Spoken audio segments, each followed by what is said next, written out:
This album's pretty much been in my arsenal since the day it dropped. I remember seeing them in their first Canadian show, their second show ever. It was one of those nights where you could see things changing right in front of you. This was a time when metalcore and trustkill bands like Poison the Well were about to explode on one side. And on the other side, Dashboard Confessional was just around the corner. Buried Alive was none of that. They were fast, punishing, metallic hardcore. And yeah, I can feel the eyes rolling now. But what's the difference between metalcore and metallic hardcore? Well, if you quieted down and listened for a minute, you wouldn't be asking such stupid questions.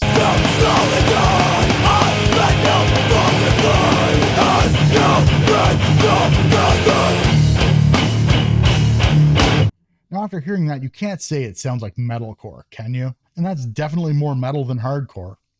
So there you go. Buried Alive played their first live shows in early 1998. They were noticed quickly off their demo and the reputation from their live shows, resulting in Victory Records signing them quickly. There is no doubt Scott Vogel's history in bands like Despair and Slugfest played a role in their meteoric rise, but Buried Alive could definitely stand on their own without that pedigree. So this video that's been playing behind me is actually that first Canadian show I'd mentioned. I have no idea how I was able to track it down, but there you go.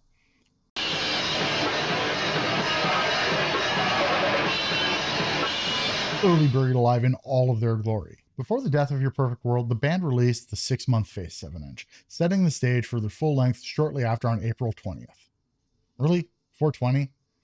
That is actually right. Coming in at just over 26 minutes across 12 songs, it should tell you a lot before you even hit play. Short, compact, hostile, no wasted space. In broader scene terms, this was a period when hardcore was colliding hard with metal.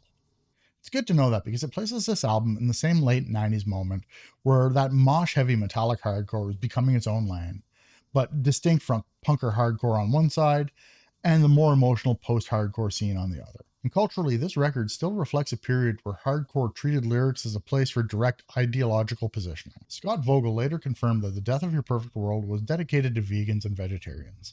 And in the same interview, he discussed how Buried Alive, much like Despair, also addressed religion in a confrontational way.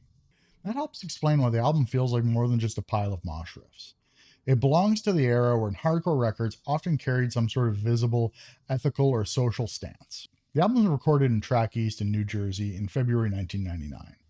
It was produced and engineered by Steve Evetts, who by that point was already becoming one of the defining production names in the hardcore and heavy underground music. He worked with bands such as Hatebreed, Snapcase, Saves the Day, Dillinger Escape Plan, Every Time I Die, and others across punk, hardcore, and metal. That studio choice makes sense sonically. Track East and Evetts were associated with records that sounded heavy but not muddy, aggressive but still readable.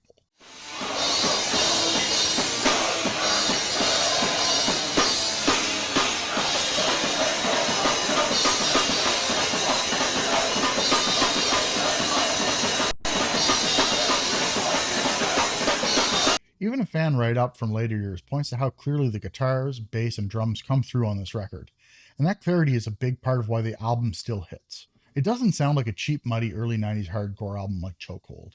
It sounds like a focused band trying to weaponize precision. One notable detail is a guest appearance on To Live and Die With, where Jamie Jasta joins on additional vocals, which gives the album an extra link to the era's metallic hardcore ecosystem. The artwork also matters. The original art was by Mike Ski, and when Triple B reissued the album in 2022, they specifically highlighted that the gatefold was updated by the original artist. The record itself is a self-contained ass-kicking machine that reliably induces moshing in even the weakest of subjects. At the simplest level, this album is metallic hardcore with a strong late 90s metalcore accent. Contemporary reviews compare it to Earth Crisis, Hatebreed, and Snapcase, and describe the music as hardcore crossed with death metal with little Slayer riffing and a lot of speed. Personally, I don't get that death metal comparison, but you definitely have thrashy riffs, palm-muted chugs, some pretty hard mosh parts, and these raw vocals that Scott Vogel has become known for.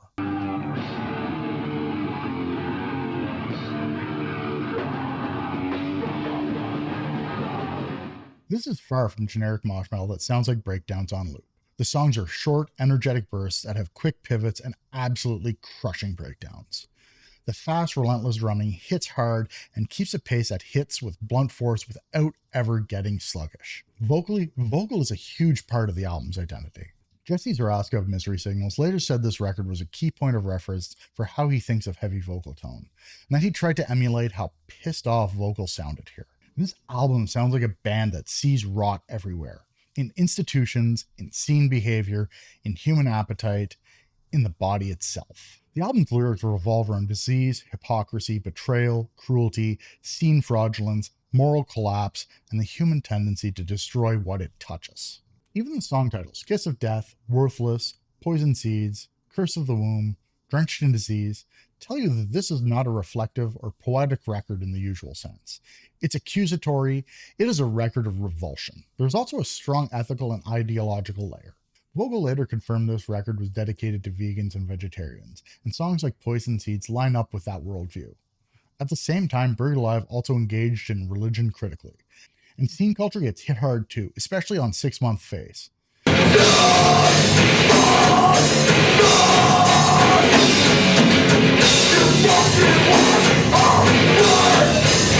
the album's not narrowly political in the party politics sense, but it is absolutely driven by values and judgments. The lyrical themes here are very different from Vogel's later themes in Terror. In interviews, he has drawn a distinction between Buried Alive's darkness and the tone that he took with Terror.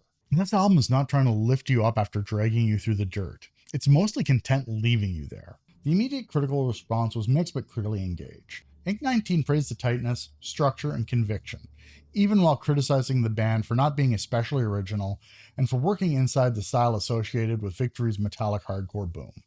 Lollipop magazine was harsher, arguing that the record leans too heavily on weight and repetition. On the other side, In Music We Trust praised the album's heaviness and singled out its intelligent, socially aware lyrics. That spread of reactions makes sense. In 1999, a record like this could be heard two ways.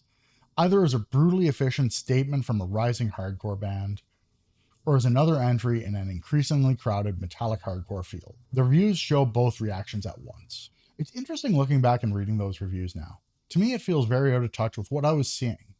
Buried Alive felt like a band that was breathing energy and a new life into the scene.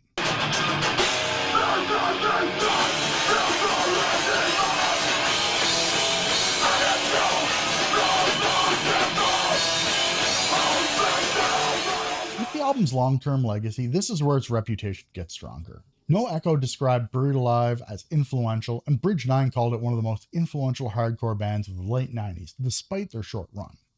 Stereogum noted they only existed briefly, but still left enough of a mark that reunion rumors and a comeback EP carry real weight. That's usually the sign of a cult classic rather than just a respected catalog item. The album's modern reputation among hardcore listeners is very strong. You can see that in retrospective fan writing, in Reddit discussions, and in musicians still citing it. Like I mentioned before, Jesse from Misery Signals specifically named it as an influence on his vocal approach. That's meaningful because it points to the record feeding directly into later metallic hardcore and metalcore performance, even if it never became a crossover landmark outside of the scene. I found some interesting facts while researching this video. Like I mentioned, the album was dedicated to vegans and vegetarians, and that's honestly something I had no idea about. And at the time, Buried Alive toured with a surprisingly wide range of bands, including 7 Seconds, Hot Water Music, and All Out War.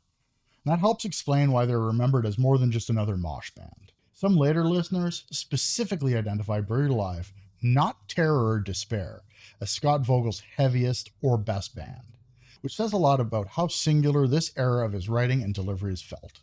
Scott Vogel later described Buried Alive's worldview as focused on how dark the world was, which is probably the cleanest single-sentence summary of the record's mood. Let's see some fucking movement!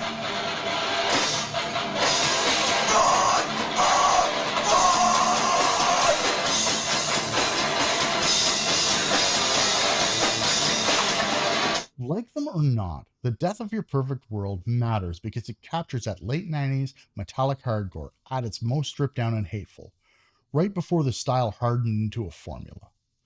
Buried Alive took Buffalo hardcore roots, Scott Vogel's confrontational writing, and Steve Evetts' sharp production, then turned it into a 26-minute record that still feels vicious. It was never a mainstream breakthrough, nor was it meant to be. But inside of hardcore, it became one of those records people keep dragging back into the conversation. And even now, it sounds just as angry and pissed off. If you want to understand the bridge between 90s victory hardcore and later metallic hardcore and metalcore, this album is part of that map. To this day, Buried Alive is one of those bands I'll get in a car and drive all day to see. They never disappoint live. So I'm curious, what metallic hardcore band is your go-to? And who would you drive all day to go see?